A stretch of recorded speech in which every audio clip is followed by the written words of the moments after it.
আমরা এখন রামকৃষ্ণ আশ্রম মার্গ মেট্রো স্টেশনের 2 কিলোমিটার দূরে নতুন দিল্লির কনট প্লেসের পশ্চিমে অবস্থিত দিল্লির অন্যতম প্রধান আকর্ষণ লক্ষ্মীনারায়ণ মন্দিরের সামনে।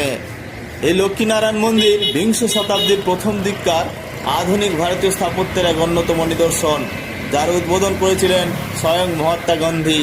প্রায় 7.5 একর জায়গার উপরে নাগারা শৈলীতে নির্মিত এই মন্দির, আমরা জানি নাগা শৈলী গর্ভগৃহ শিখর ও মণ্ডপ বিস্তৃত এক ভারতীয় মন্দির শৈলী। 1933 থেকে 1939 খ্রিস্টাব্দ যার কর্মকাণ্ড স্থাপন করেছিলেন শিল্পপতি সমাজসেবী বলদেব দাস বিড়লা ও তার পুত্র যুগল কিশোর বিড়লা। স্থপতি হলেন আধুনিক ভারতীয় স্থাপত্য আন্দোলনের প্রধান প্রবক্তা শ্রীশচন্দ্র চ্যাটার্জি। মূল শিখর 160 ফুট উঁচু এবং মূল মন্দিরটি প্রায় অর্ধ একর জায়গার উপরে অবস্থিত।